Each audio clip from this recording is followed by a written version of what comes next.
नमस्कार दोस्तों, मैं के आपके सामने फिर हाजिर हुआ हूँ पौराणिक कथा की सीरीज़ का आगे का वीडियो लेकर के। तो आइए शुरू करते हैं आज का ये वीडियो। दोस्तों, आप हैरान हो सकते हैं, कुंभ के बाद ये नागा साधु ना जाने कहाँ गायब हो जाते हैं। ये टोली के साथ शायद ही फिर कहीं सार्वजनिक या धार्मिक स्थानों पर दिखते हैं। उन दिनों वो जहाँ रहते हैं या जो खाते हैं वो किसी को नहीं मालूम होता और काफ़ी हद तक रहस्यमय भी होता है। हर अर्ध कुंभ और महाकुंभ में नागा साधु अपनी टोलियों में नजर आते हैं।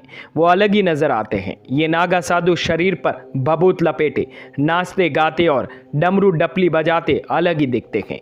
यह अक्सर सवाल उठता है कि कुंभ के दिनों में नागा साधुओं का जो रेला दिखाई पड़ता है वो आखिर कुंभ खत्म होते ही कहाँ गायब हो जाता है। आखिर कहाँ चले जाते हैं ये नागा साधु जो फिर कहीं नहीं दिखते। आखिर ये कहाँ से आते हैं, कैसी है इनकी रहस्यमयी दुनिया। तो आइए जानते हैं। माना जाता है कि इन दिनों नागा सन्यासी हिमालय और अन्य पहाड़ों और निर्जन जंगलों की गुफाओं में बैठकर तपस्या में लीन हो जाते हैं। ये आमतौर पर एक गुफा में कुछ साल रहते हैं और फिर दूसरी गुफा में चले जाते हैं। किसी को मालूम नहीं होता कि वो इन दिनों कहाँ और क्या कर रहे होंगे। कई बार बहुत से नागा बाबा इन दिनों सन्यासी वस्त्र भी धारण कर गमन करने लग जाते हैं। वही कुछ निवस्त्र बाबा गुप्त स्थानों में जाकर तपस्या करने लग जाते हैं। इन दिनों वो जड़ी बूटी और कंदमूल के साथ जंगलों और पहाड़ों पर होने वाली खाने की चीज़ों से अपने पेट भरते हैं। वो घूमते भी रहते हैं, लेकिन इतने गुप्त तरीके से होता है और किसी को पता भी नहीं चलता। नागा साधु जंगल के रास्तों से ही यात्रा करते हैं।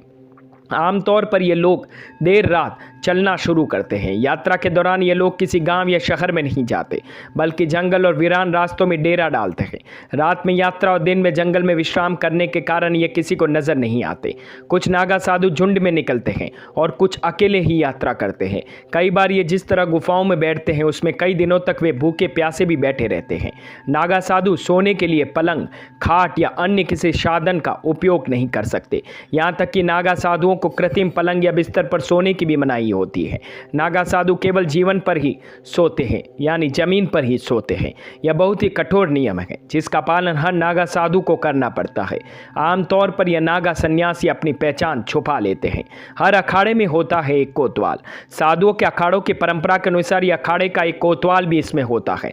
जब दीक्षा पूरी होने के बाद नागा साधु अखाड़ा छोड़ साधना करने जंगल या पहाड़ों में चले जाते हैं तो यह कोतवाल नागा साधुओं और अखाड़ों के बीच की कड़ी का काम करता है। जब कभी कुंभ और अर्ध कुंभ जैसे महापर्व होते हैं तो ये नागा साधु कोतवाल की सूचना पर वहां रहस्यमय तरीके से पहुंच जाते हैं। हालांकि किसी को नहीं मालूम कि उन्हें कैसे सूचना मिलती है कि कुंभ कहां हो रहा है और कब हो रहा है, लेकिन वो जहां कहीं भी होते हैं इस मौके पर जरूर मौजूदगी दर्ज करवाते हैं। ये कहीं भी कहां भी चले जाते हैं, उनके पास कुछ ऐसी रहस्यमय विद्या या ताकत होती है जिससे वो अपने साथियों द्वारा भेजे गए संदेशों को ग्रहण भी कर लेते हैं। अखाड़ों के ज़्यादातर नागा साधु हिमालय, काशी, गुजरात और उत्तराखंड में रहते हैं। अगर आप पहाड़ी राज्यों में भ्रमण पर जाएं तो आपको कई आश्रम या रास्ते भी दिखाई देंगे। मसलन ऋषिकेश से नीलकंठ जाने पर वहां आपने कई और मंदिर या मठ देखे होंगे। बस इन्हीं पहाड़ियों पर नागाओं का बसेरा भी होता है। तो दोस्तों, कैसी लगी मेरी ये जानकारी? अगर मेरी ये वीडियोज़ आप लोगों को पसंद आते हैं तो प्लीज़ हमें लाइक, शेयर, सब्सक्राइब करना ना भूलें और हाँ, कमेंट करना भी ना भूलें। धन्यवाद।